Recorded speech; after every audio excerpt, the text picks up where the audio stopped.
Samantha Tong here from Labrakita Marketing again, talking to another expert in the marketing sphere. This is James Holden.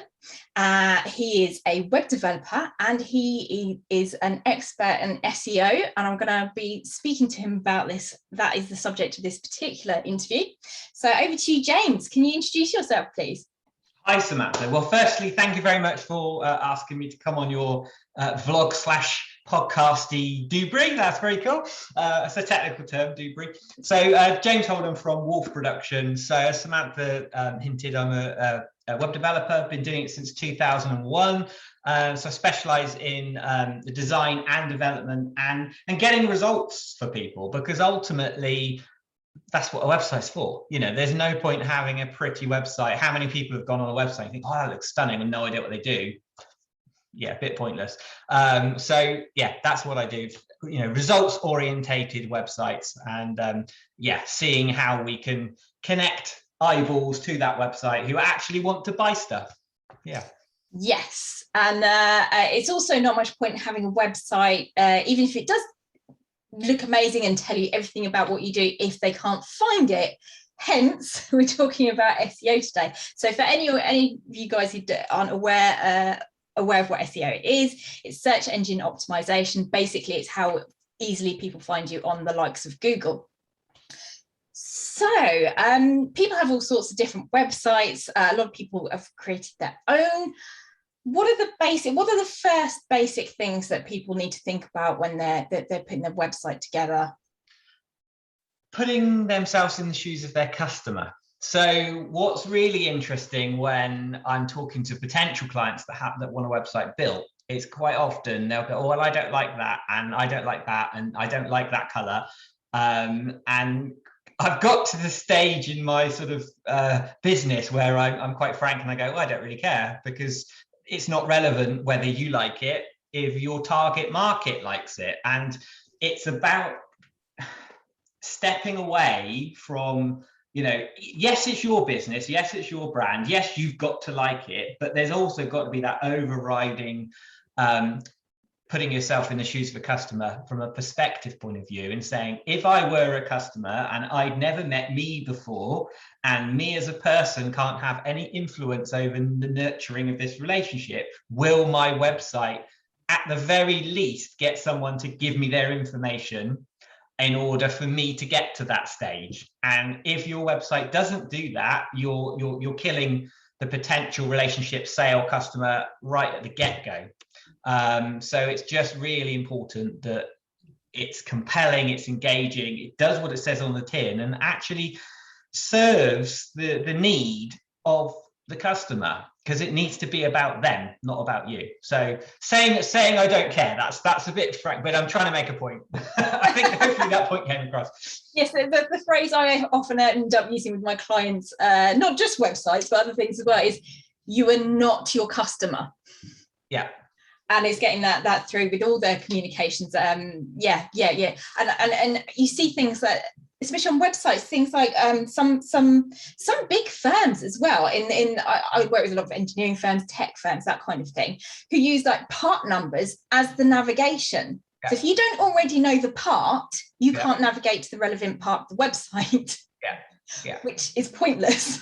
It's crazy. And again, a good example of that, I built a site for a lovely lady called Rachel Windsor-Knott from My Animal Matters, and she's a zoo pharmacologist, and she provides sort of self-healing, holistic remedies and things for pets that want to sort of self-select and help themselves if they're feeling poorly, etc. And there's sort of different oils and things. And when we explored the bespoke search functionality of the site, what we focused on was conditions rather than the name of something, because at the end of the day, someone's not going to go on there and think, oh, I need some ginger oil because my cat's being sick. They're going to go, my cat's being sick, what do I need? Yes. So it's exactly the same principle, and it's just about making that user experience really, really simple. And seeing as we're supposed to be talking about SEO, I'll segue into SEO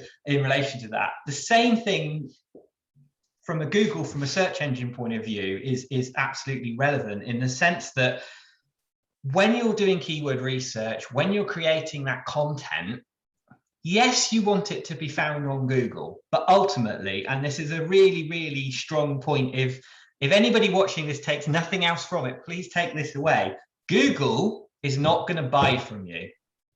Your customer is. So if you create keywords to get traffic from Google and get traffic from Google, but it's the wrong traffic, the wrong people, you're either going to create a load of irrelevant inquiries, which is going to take up half of your day with you saying, oh no, that's not what we do, to the people that contact you, or they're not going to contact you and they're going to go away and not buy anything because it's not relevant.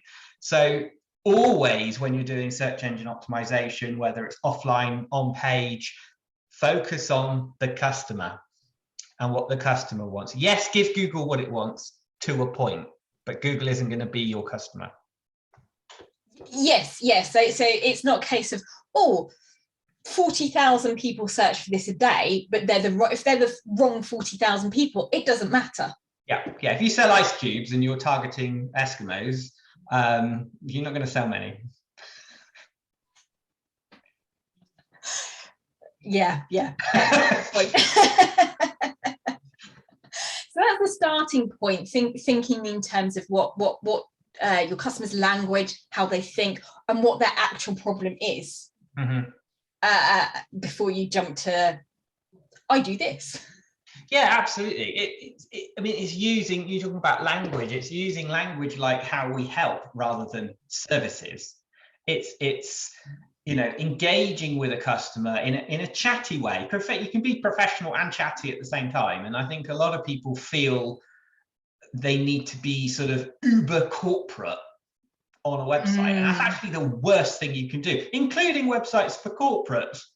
Yeah. Because it does, you read it and it's just jargon, it's boring, quite frankly, and it doesn't engage, you know. And if you're a very chatty person and you talk in a certain way, that is how you should be, you know, talking to your potential customer on your website. And the same with social media. You know, if you wouldn't say something offline in a certain way, why are you saying it online? You are the same person, just because you're behind a computer and you're typing something, it's still you. And there's going to be it's not going to be congruent if somebody then meets you and you're completely different to the persona you put out online. Yeah, it needs to be consistent. And you know, one of the most effective things that works from an SEO point of view, from a website point of view, is just being authentic, because then you will attract the people that want to be attracted to who you are as a person, who you are as a business, what you stand for, your integrity, your values, etc. And if there's a disconnect between the two, it's going to be a difficult relationship before it's even started, if a relationship even starts, because someone goes, you know, we'll be looking at how you're presenting yourself online, they'll be looking at how they found you, and then if there's a complete disconnect when they then contact you, they're going to think, oh, that wasn't what I was expecting. And like most things, it's about managing expectations. So, this is a very broad, you know. I mean, it's so many things that are true for marketing as a whole, I imagine, really impact your SEO. So getting your brand right, understanding who you really are and what you represent, what the core of what your brand is. Yes. If you communicate in that way, you will really help every aspect of marketing, including your SEO. Absolutely. And talking broad, don't go broad when it comes to keyword research, when it comes to trying to rank for something, because at the end of the day, if you've got 40,000 people searching for something and you've got 100,000 websites competing and there's 10 listings on Google, 10 places on page one, I don't even know what the maths are, but do the maths and it's not good in terms of trying to rank. So focus on long tail phrases, focus on really specific things that absolutely do have a much smaller search volume. But the key is, if they've got a search volume and they're relevant and they're low competition, as an aggregate, you can get in front of the volume of people you need in a much easier way by doing a blog on a particular subject that's very specific. If you've only got 40 websites competing for that phrase, and there's 100 people a month searching for that, you're putting the law of averages in your favor massively. But it's about the compound effect. There is no magic bullet to this. There's no, I want to do one article, then sit back on the beach with my that'd be nice. Yeah, it's not going to happen. So you need to have the compound mindset where you're thinking, okay, I'm going to have a, little and often, these habitual things that you're doing have that knock-on effect, and you're putting things in your favor. Because if you focus on very broad things and you've got 3 pages which absolutely need to be on page 1, otherwise you have no business, you're setting yourself up to fail. If you're doing a blog a week around a long tail phrase that has 50, 100 people searching for it, but there's very low competition and it's very relevant to what you do, you're going to get more targeted people. You'll get less of them, but the compound effect of less of them from 10 different articles instead of more of them from one article that's broad, will be easier to do. B, it's got far more longevity. So that's a really big tip, is think small to think big. Yes, and talking of blogs, I think a lot of people think you get a website, you put it up, you're done. Mm-hmm. Yeah. Sorry, it makes me laugh, that one, because I've seen it every day. And that's some really good advice as well, isn't it? Making sure that it's kept up to date. You're doing things like making sure that you're blogging on a regular basis, or you're putting your news up there. You're making sure that you tweak it as well from time to time. Yes, yeah, and talking about the regularity of blogging, what Google will do from a search engine point of view is they will recrawl your site based on a pattern.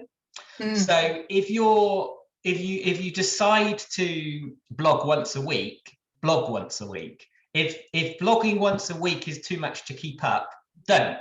Because if you blog once a week for a month and then have a month off, what will happen is Google will come back a week after the 4th blog and they'll go, oh, there's no fresh content. And then they'll do it another week. Oh, there's no fresh content. And before you know it, you've gone right down the crawling list of websites to be recrawled for new content. Whereas if you did it once a month, you'd get recrawled roughly once a month, because Google will think, oh, okay, there's a pattern here, we'll follow the pattern. If your pattern is very sporadic, it will do you no favors whatsoever. So it's better off to start, if you think time-wise, I can't commit to one a week, well, then do one a fortnight, one a month, but stick to the pattern, because it's the pattern that will get regular crawling. And the bottom line is, if you don't get regular crawling, then those articles won't get ranked. If they don't get ranked, you won't get traffic. So the whole thing goes hand in hand. If no one knows it's there, no one's going to look at it, and no one's going to find it. No one's going to search for it. And that starts with the crawling process from Google. Yeah, hopefully. And it's important as well to say that I mean, when you start off a business, you tend to have a lot of time to do all these things. It's how much time you have once you've got work coming in. So if you've got time to do a blog a week to start off with, but you won't in the future, I think for me, what I did was, to start off with, I actually had quite a few blogs sitting there in a Word document ready to go.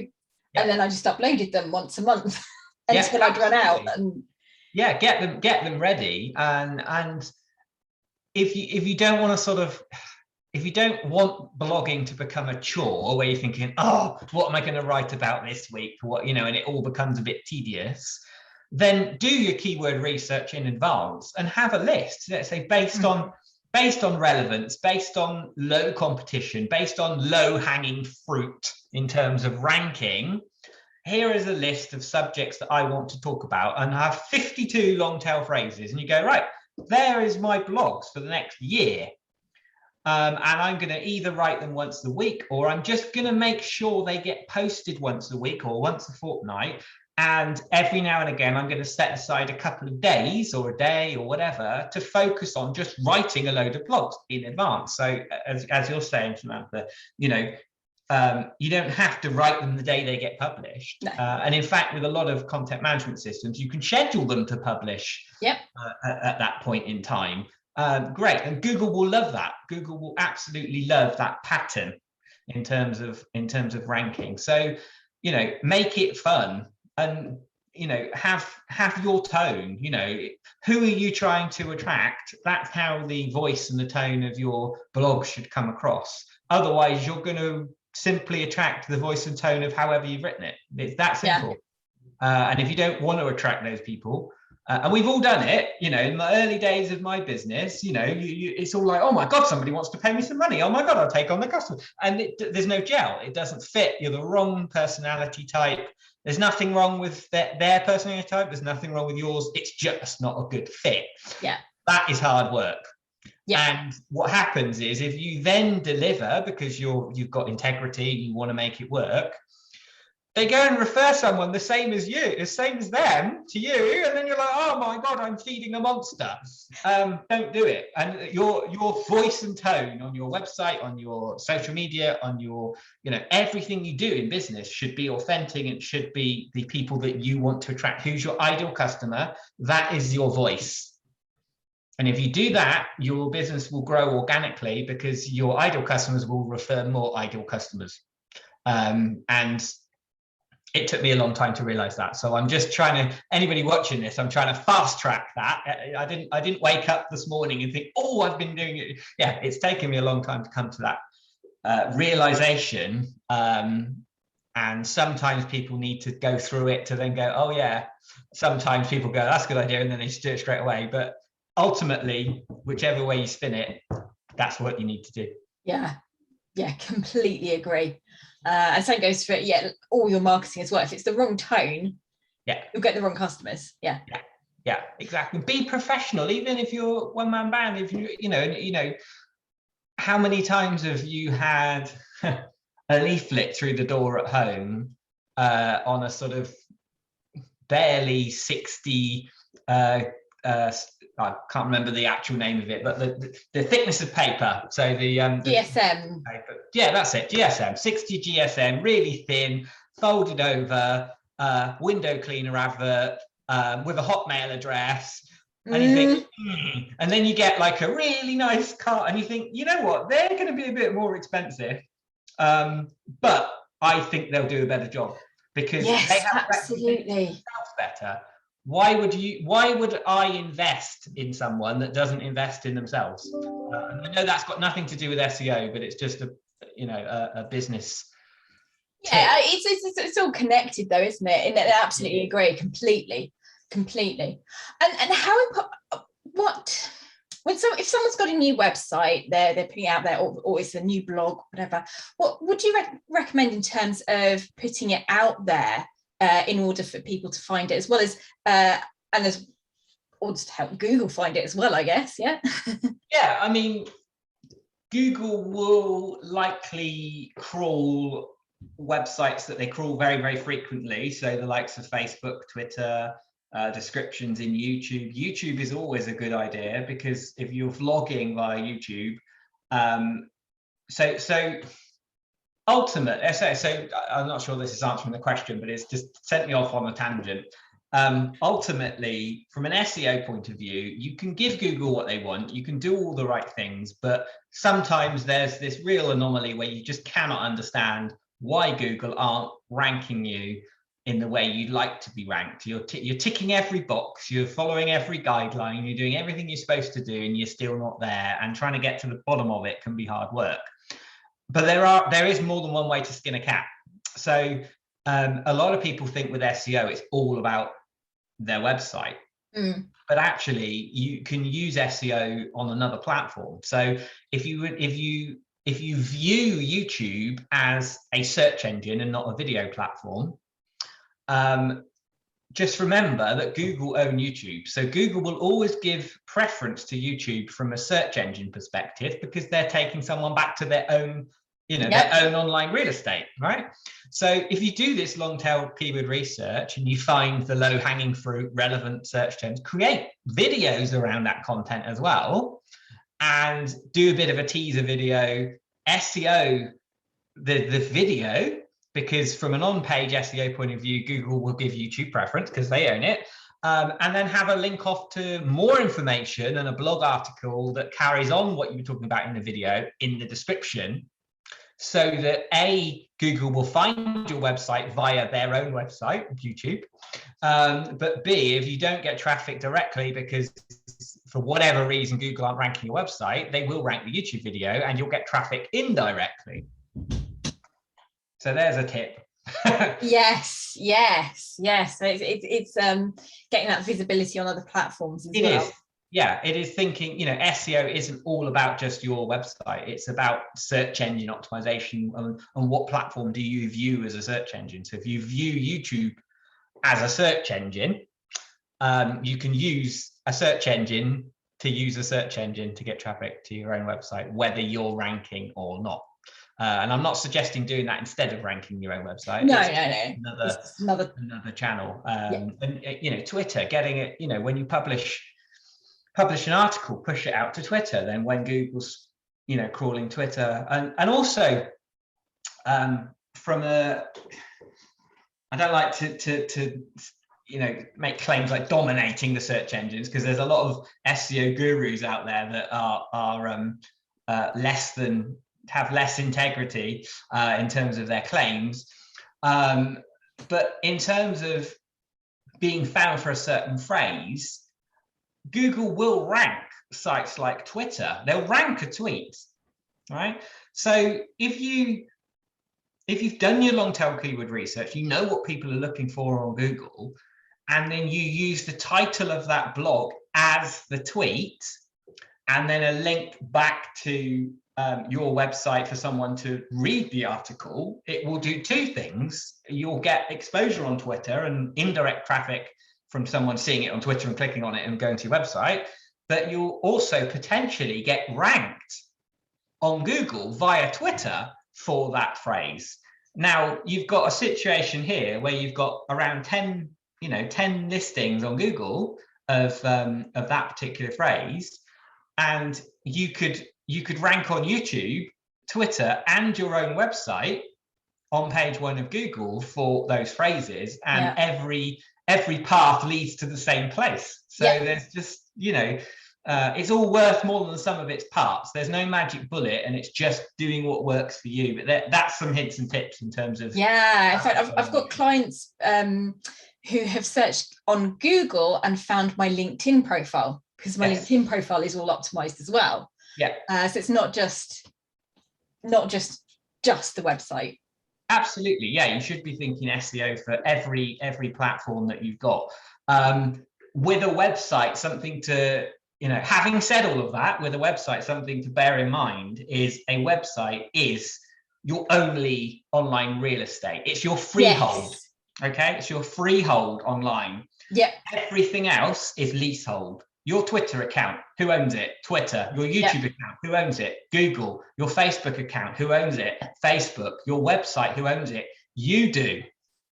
Unless you use a DIY builder like Wix or something, and then you don't own it. So make sure when you do create your website, it is yours, and do it properly, because it's the only real estate online that's your freehold, that gives you pretty much a free rein to present yourself however you want to be presented. And the reality is, on other platforms, you're competing with other people on your website. The only person letting you down is either your web developer or you, based on how you're presenting yourself. Yeah. And I, funnily enough, wrote a blog not that long ago on that exact subject, how important having your own website, your own real estate, as you say. Yeah, your freehold. And it's so interesting, more so than ever. People saying, "Oh, do I really need a website?" Yeah, is the short answer and the long answer. And some people watching this might think, "Well, he would say that. He builds websites. He does it. That's his industry." But the reality is, you don't own anything else on the internet. Yeah, simple as that. And from a control point of view, it's the only thing you've got to actually have full control over to represent yourself effectively. And even if, putting SEO to one side for a second, I know that's the point of the vlog, but even if you think, okay, well, I want to, post-COVID, I want to grow my business through, organic nurturing, through networking, through meeting people, and that's how I want to generate my leads, because ultimately someone will come to me, and all that stuff is great. People buy from people. Ultimately, you want to get to that point, and a website, social media, all that jazz is only a tool anyway to get to the point of nurturing and building relationships with somebody. But ultimately, even if you're thinking, I'm not bothered about SEO, I'm not bothered about someone finding me, just make sure you do your website properly, because what will happen is you will leave money on the table if you meet someone at a networking event and you think, oh, that went really well and they're really nice, and we get on with them, and then you follow it up and it goes a bit quiet, they're a bit busy, I'll come back to you, and then they don't, and then they fall off the follow-up process, and you think, what happened there? And 9 times out of 10, it's because your website, which they will go and look at, correlate with who they met. So it sounded all really positive when you met them, and then they went and looked at your website, and they're like, oh, okay, that doesn't tally. Oh, okay, I've got a doubt now. I've sown a seed of doubt, and then the relationship peters out a little bit because of that. And unfortunately, a lot of people won't tell you why. Yeah, absolutely. And they might not even know why, really. Yeah, they might not even know why. Sometimes it can be really, really subconscious. They just look at something. And that's the trick of a really good website, actually, is when you go to something and you think, wow, it tells me what I need to know. I can find how to contact that person.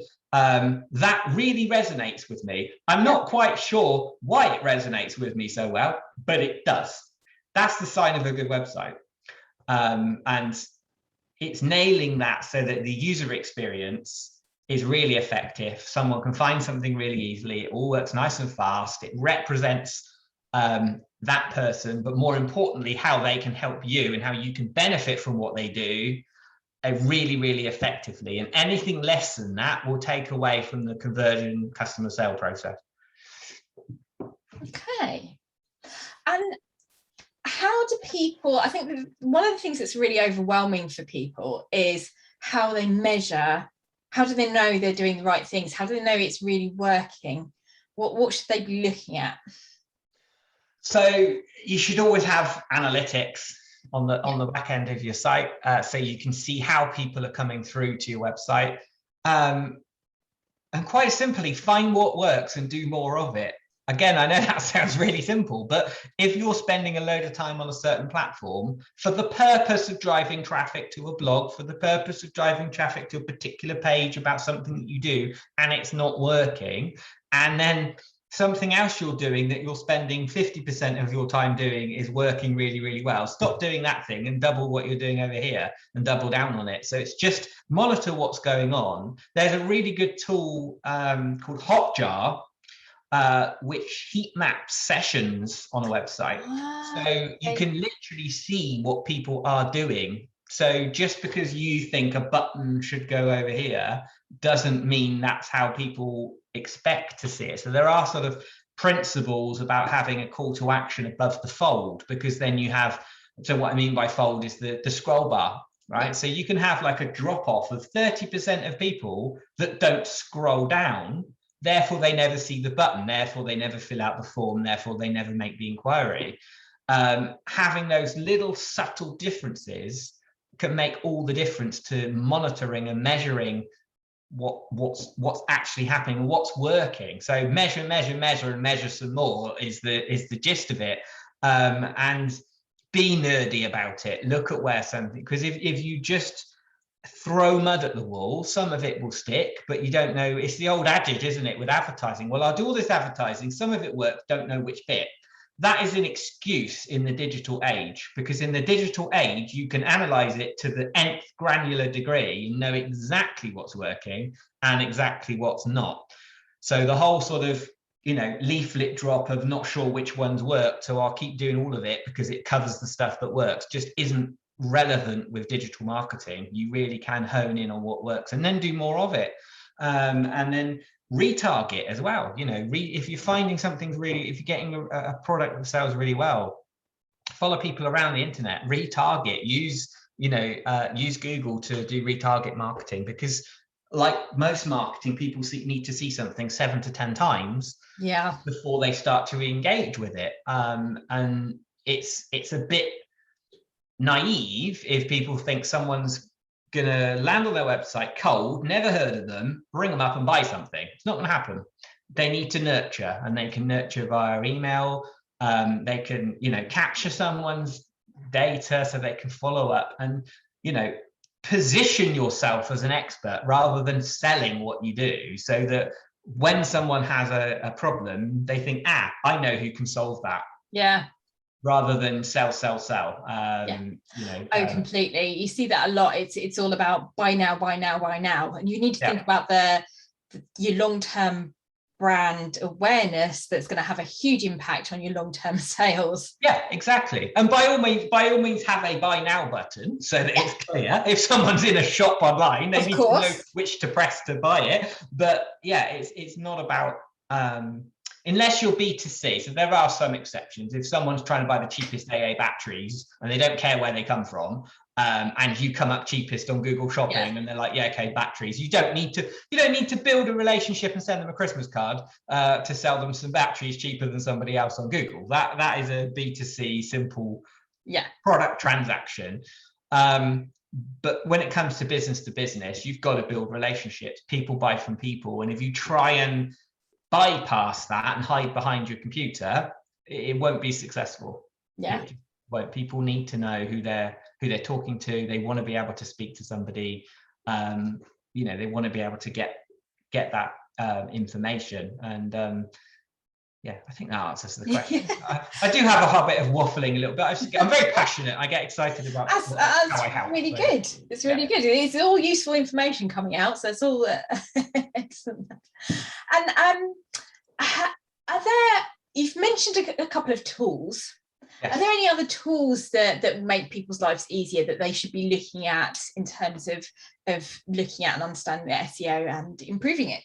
Thank you for bringing me continually back to SEO, because that is the purpose of the blog. So that's good. There is a tool called Longtail Keyword Pro. If you Google Longtail Keyword Pro, it's very reasonably priced, and the way that links in nicely to what I was talking about earlier in relation to long-tail keyword research. So if you use Google, you can put in a broad phrase, and you know when you're using Google, and it brings down some sort of suggestions of what other people have searched. That's okay, because for sure that they are sort of fairly long tail phrases that link off a broad phrase, a seed phrase, and the fact Google have suggested them means people have searched for it. So that's one way of doing it, but that's a very simple and less effective way of doing it than using a tool that's designed specifically for long tail keyword research. What Longtail Keyword Pro does is you put in a seed phrase, and it will dig into Google, and it will give you an analysis of a phrase. It'll say, off the back of this. So let's say you were running an e-commerce shop for dog collars. Okay, if you tried to come up number one for dog collars, you'd have a fight on your hands versus all the other companies that sell dog collars, including the likes of Amazon. I think Jeff Bezos is probably still in space while we're recording this, so I think he's nailed how to do broad searches. So you want to think small to think big. So what you would do with Longtail Keyword Pro is put in dog collars. It would then scan Google and say, okay, here are some specific long tail phrases that people are searching for. So for example, red dog collar for golden retriever, right? Very, very specific. 20 people a month searching for it, 3 competitors. Happy days. There is a gem. There is some low-hanging fruit. Okay. You then take that list, and if you had that product, you'd optimize that product. You'd write a blog about how Bobby the golden retriever loves his red collar, and you'd link it in and segue it off to that product. So that's what long-tail keyword research is about. And 70% of traffic that goes to websites from Google are long-tail keyword phrases. They're not broad.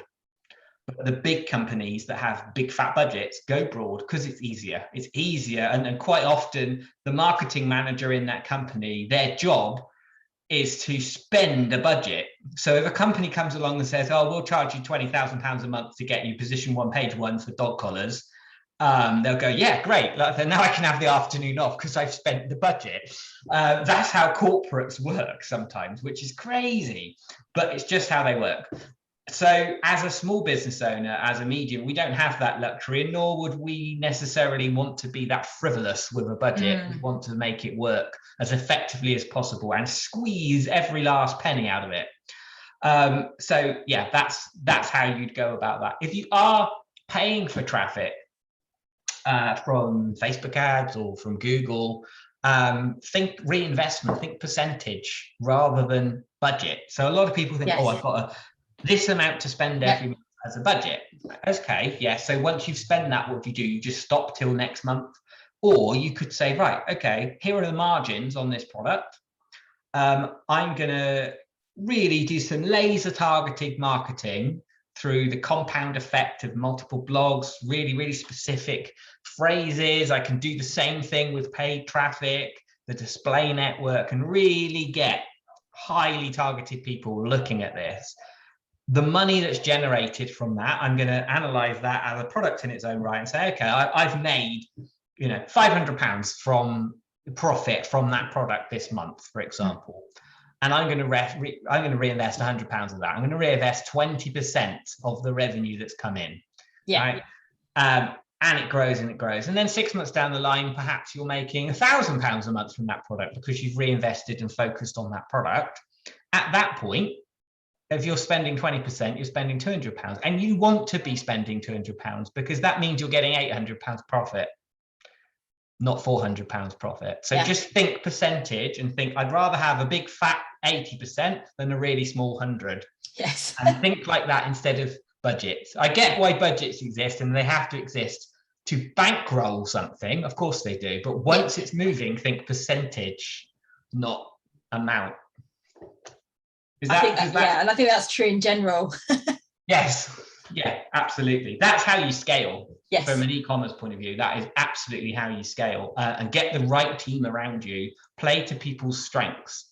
If your strength is not developing a website because you're not a web designer, get a web designer. And I'm not saying that, I'm not pitching, I'm just saying get a web designer to do it that's got a good reputation, that knows exactly what they're doing, because it's the time money equation. If you're spending X amount, thousands of pounds developing, and it should be thousands of pounds to be done properly, if you're spending X amount of thousands of pounds with your web developer and it's their time and expertise, in the time that you're not spending, what could you be doing that more than pays them to do that job? And you buy your time back. And you can earn what you need to earn to pay for that website. You get a better website, more time. It's a really simple equation, but so many people go down the DIY route because they're starting out and they don't have a budget. And I get it. Oh, completely. If you literally don't have the capital and you can't get the funding, you have to start somewhere. Yeah. But one of the things I always advise, one of the things I said right from the start, I've got a series of one of the first sets of blogs I did was about starting up a business. Yeah. As soon as you can afford, even if you have to build it yourself to start off with, as soon as you can afford it, invest in a proper website. Yeah, absolutely. Properly designed. Yeah. Properly built. No, you're absolutely right. If you need to start somewhere, start. But the moment that you can reinvest and do it properly, and that's not meant to be a slight at anyone who's done their own thing. No, of course. Some people have probably done a really good job of building their own website, and that's cool, that's great. But the point is, if somebody came to me and said, can you respray my car? I'd say, are you colorblind or are you going to look at it? Because if I do it, I don't think you're going to be very happy, because I know what I'm good at and I know what I'm not good at. And my point is, bring in the experts in every area of your business. An accountant, worth their weight in gold, literally, because they will, the right side of the line, know how to present your business efficiently. So you obviously pay your taxes, because everyone needs to pay their taxes, but you don't pay more than you need to, and it's all done properly, and you're ticking every box. And you would spend so much time trying to do that and never do as good a job, because it's not what you do.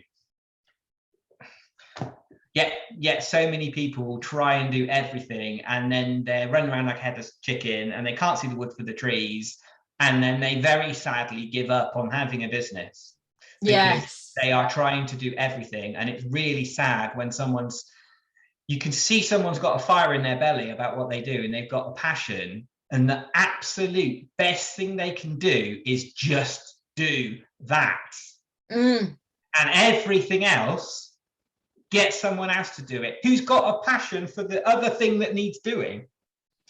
Oh yeah, it's such. I recently, well, I guess not that recently now, but the moment I passed all my accounts over to an accountant, all the bookkeeping, everything, that's several hours a month you've got back, you know. Yeah, exactly. And it's the same with everything. Same with everything. Yeah, it is absolutely the same with everything. Yeah. Would you say, just one really specific point, Google My Business, how important would you say having your website and company details set up on Google My Business is? Now, that's a really good question, because about 4 days ago, I had a review left on Google My Business. I think it was from a competitor. It was a fake account. Oh, it was a very it wasn't nice, and it was someone, didn't know the name, they'd never done anything else on Google, and they'd said things in there like, I've worked with this person, and I'd never heard of them before, never worked with them before. So Google My Business, in terms of generating traffic for your website, I would say the two aren't really relevant. I think it has its place for certain types of businesses. If you're a cafe, yeah, fine. Same with TripAdvisor. It's a sort of a necessary evil. But something I really, really, really dislike about Google My Business, being frank, is the mechanism to remove a fake review is not there.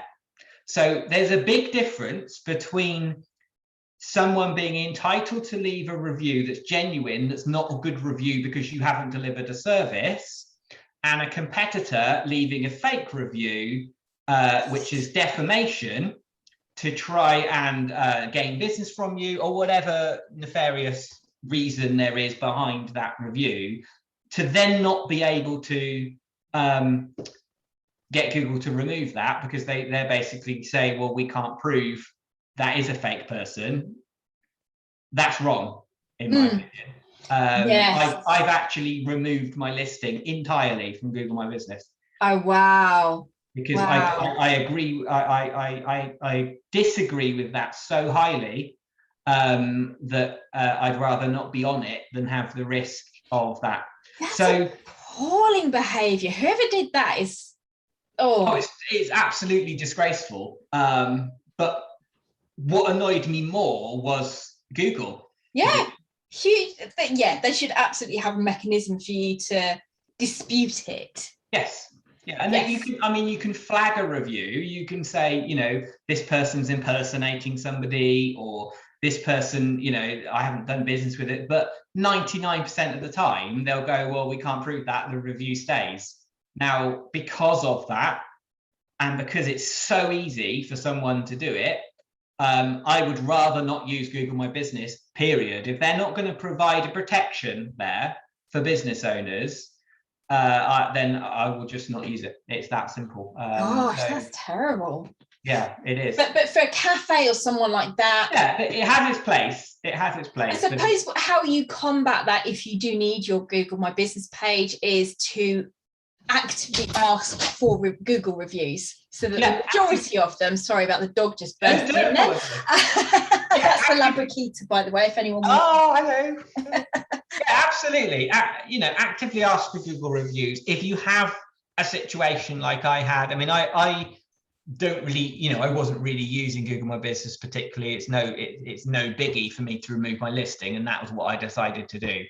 But if you need it because you're running a cafe or you're running a service where more people use Google My Business to check you out effectively, and you have a situation like that, then reply to that fake review, reply and simply say, you know, thank you for your review. We can't find a record of your name or what work we did for you. Can you please give us some more information? Then it will absolutely go quiet, because you never did business with somebody, you know.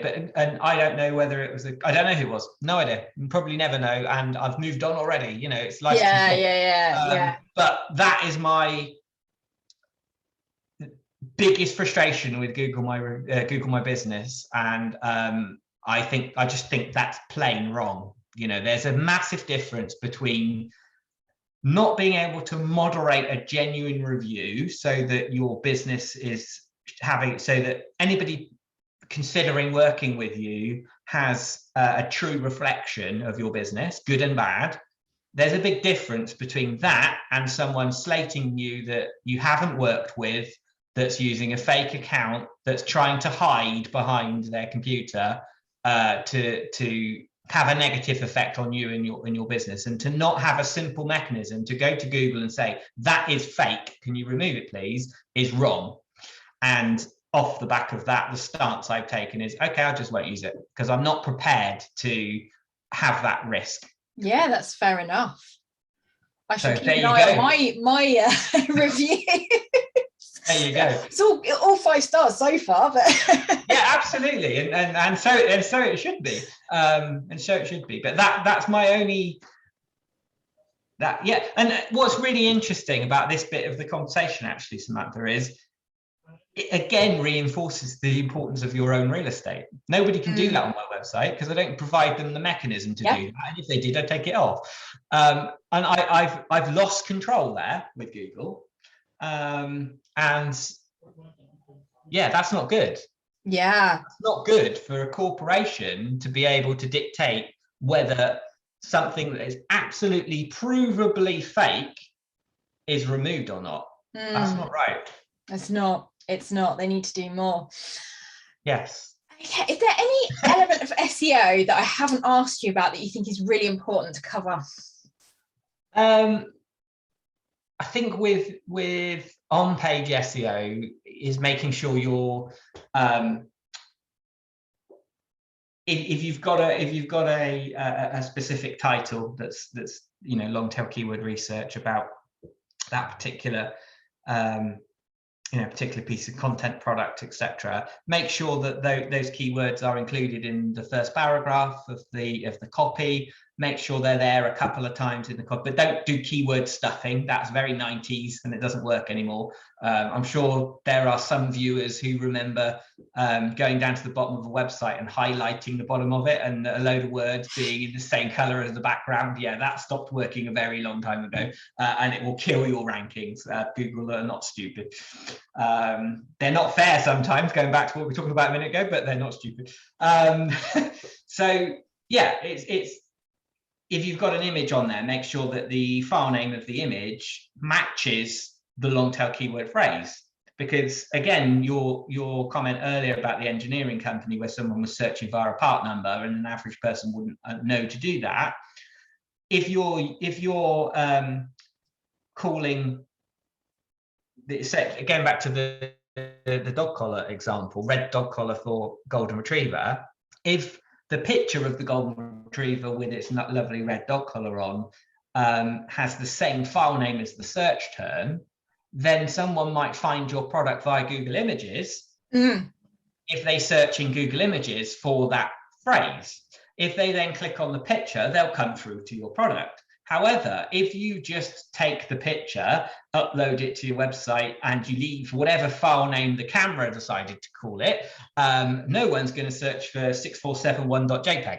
Yes. Right. So call it the file name and make sure that you hyphenate as well, because otherwise what Google will do is they will read it as one word. So say, for example, you named it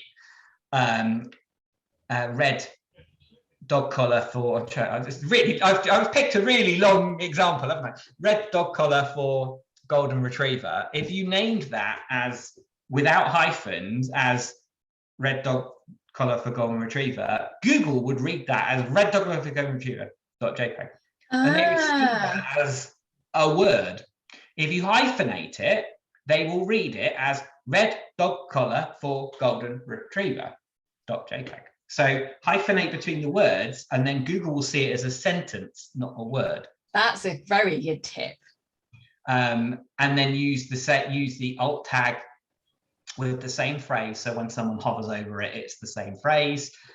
So there's some, from an on-page SEO point of view, some simple techniques which, if you habitually do that, will over the time have a massive impact. If you just upload images and just think, okay, well, the page, from what I could see, the page looks great. That isn't necessarily what Google's going to see. People will be reading the meta description, they'll be reading the title, they'll be looking at the file name of the image. And if none of that relates to the focus keyword phrase, you're not going to get ranked very high. Right. That's a really good tip, especially the hyphenating. So I didn't know that.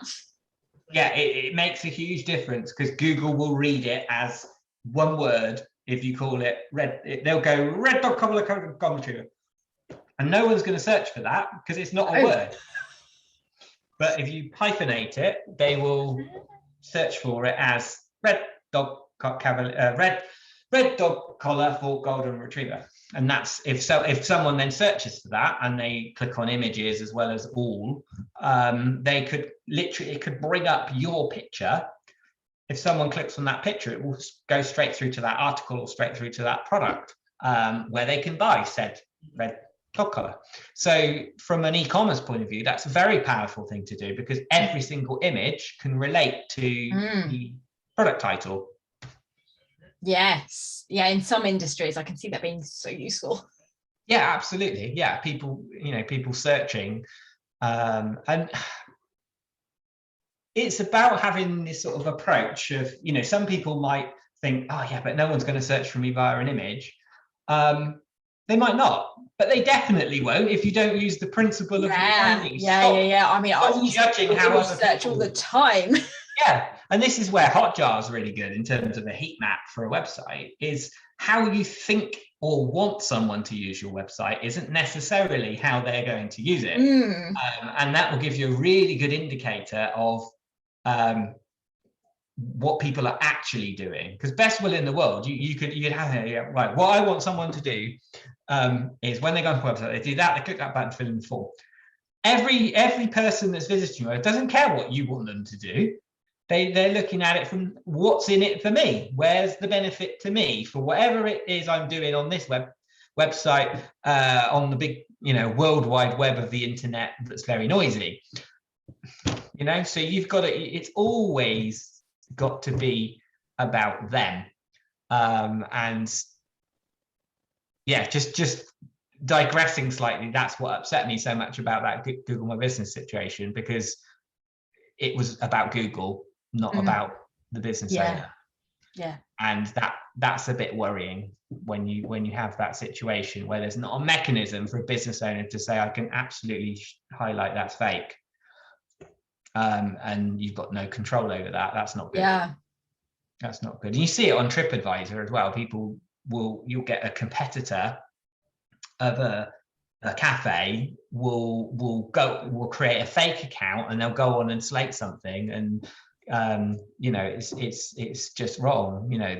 Where we're based, our offices, there was a really bad one-star review a few years ago because someone said they visited these serviced offices and the cafe was really bad. We haven't got a cafe.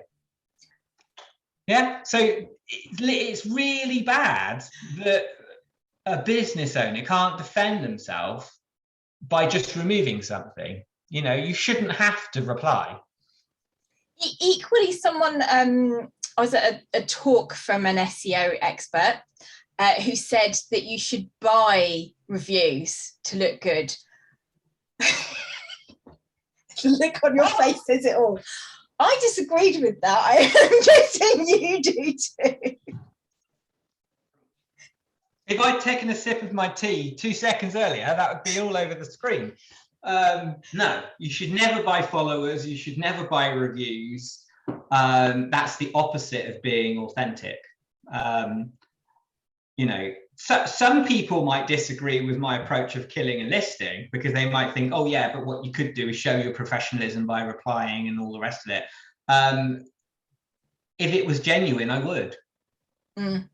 But why should I when something's completely fake? So there's different ways of viewing things, and you know, there's no right way to deal with something which isn't fair. Then different people view things different way. But yeah, no, you should never buy. That's just so disingenuous to buy a review. And I think it were they called a guru by any chance? Because normally you hear these things from people that are called gurus. No, they didn't call themselves a guru, thankfully. But yeah, that kind of shocked me that they say such things, because I mean that could really destroy your reputation, because I mean sometimes it's so obvious as well. Yeah, of course it is. Yeah. Anybody reading that thing, well, that doesn't correlate with you know, that person, you know, and it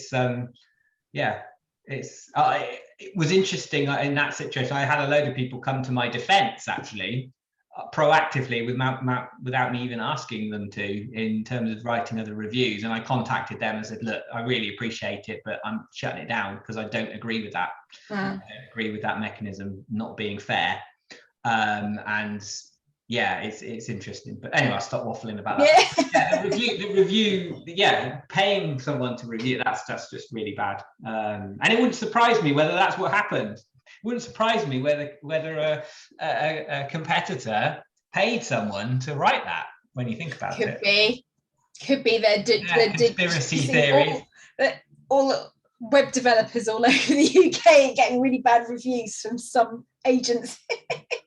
It could, but I mean, how from a reputation point of view, how damaging would that be if that person was ever identified? That would kill their business. Yeah, absolutely, it would. Quite rightly too. Quite rightly, yes, yeah, quite rightly. You're absolutely right. So no, my advice is never ever pay for followers. Never ever pay for reviews.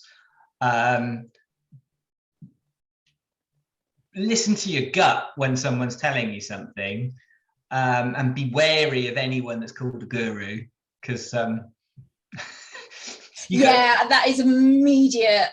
Yeah, I'm one of those people. If someone gives themselves a stupid title like that, I immediately don't want to have anything to do with them. No, exactly. Yeah, the fact that you're, you know, no, exactly. But yeah, you do have to be careful, because there are people who are absolute experts in their field online. There are also people who make their money through selling a dream to other people through courses and things, where they'll literally, you know, say, come on my £3,000 course, and by the end of it, you'll master this and you'll master that. Just be careful, because if it's a genuine person and the course is worth that and the value, you know, who says it's not?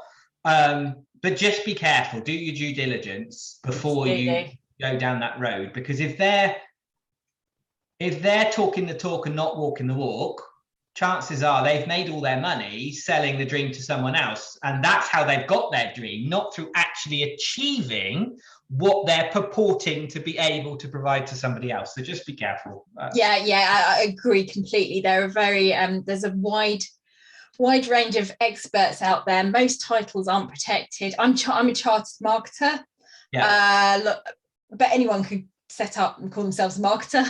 I have the same thing. You know, you get, oh, it's Tuesday, I'll be a web designer this week. Yeah. Oh my word. I know so many people that a lot of them are genuine. They say, I'm a web designer and I use plugins.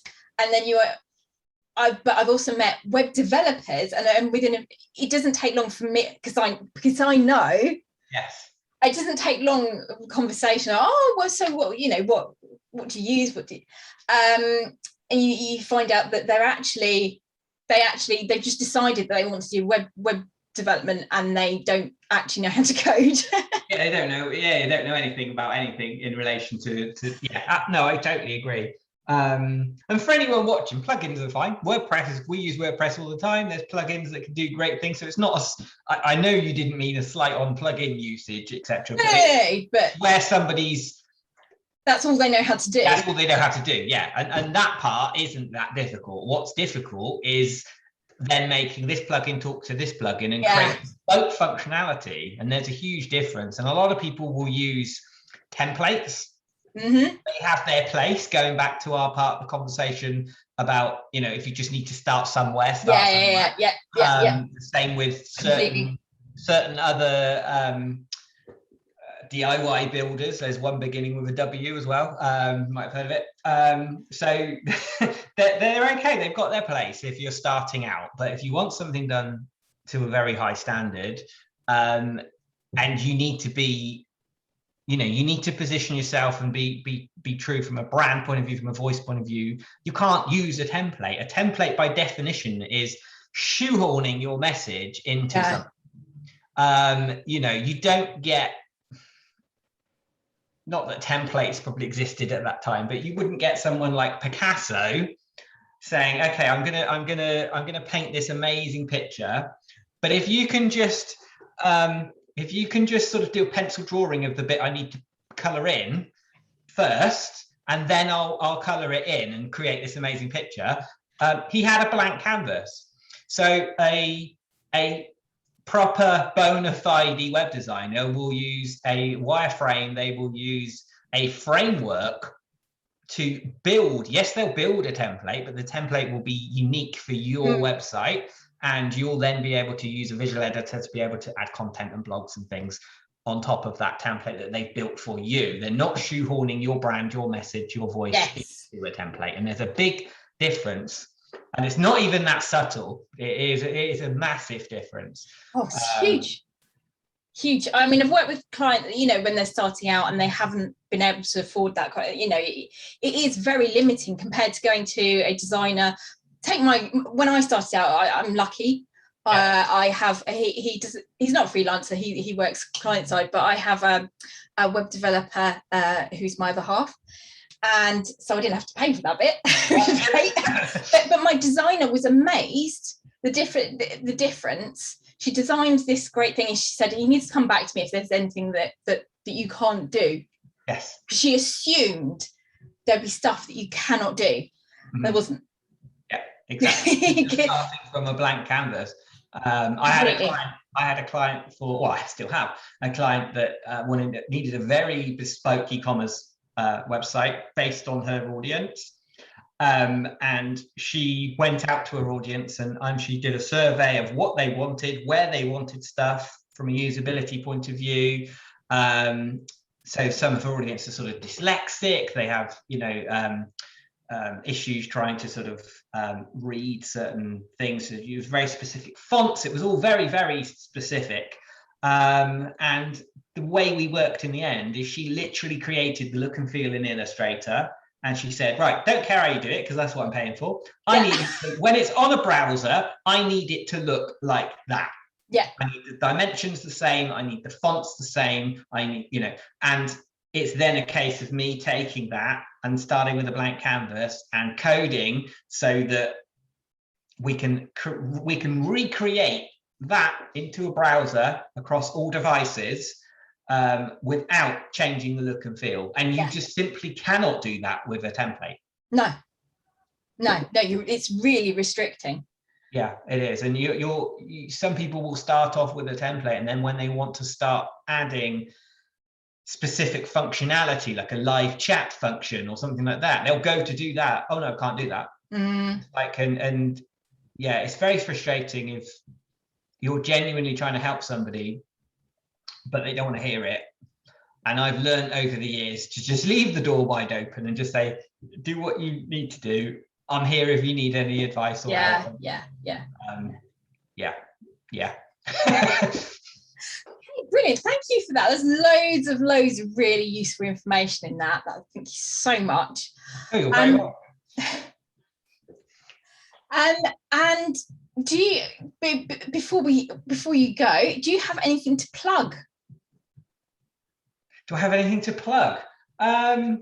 Not quite yet. For anybody listening, we had a very interesting conversation before this video, so I'm not quite there yet. Okay. Anything else to plug, just generally? Not plug so much, but just a tip, really. In every area of your business, just play to the strength. Bring in the experts. Bring in the right people for every area of your business, and you're far more. It's a false economy to try and do everything yourself and do things on the cheap. Yeah. And I feel I understand completely, and I'm saying this genuinely because I've been there. When you start out and you haven't got a budget and you haven't got any money and you've got an ambition and a passion in something you're trying to do, it is hard unless you can get someone to back you or inject some money to do these things. I get it. But my biggest advice to someone in business in that situation is just focus on your passion and it will fall into place. Network with people, build some customers just from networking, and then over time, when people start paying you money, reinvest it. If you need to do a part-time job to live so that your business doesn't have to pay for stuff, then fine, do that. But just have some goals. I hate the phrase key performance indicators. It's so sort of, but have some goals, have some objectives. And the biggest thing I would leave people with is have a purpose. Why? Why do you want to do this for your business? Why is this your passion? And focus on the why, and you'll work out the rest as you go along. Brilliant. Well, I will put your links in the when I put this out anyway, so they can find you, and the contact details. So I don't have to Google My Business review though, so. I won't put. There'll be no Google My Business link in there. Google My Business link. Brilliant. Thank you very much, and thank you everyone for listening. And thank you for inviting me, Samantha. I really appreciate it. Thank you for your time. It's been really fun. Thank you very much. All right. Take care. You too.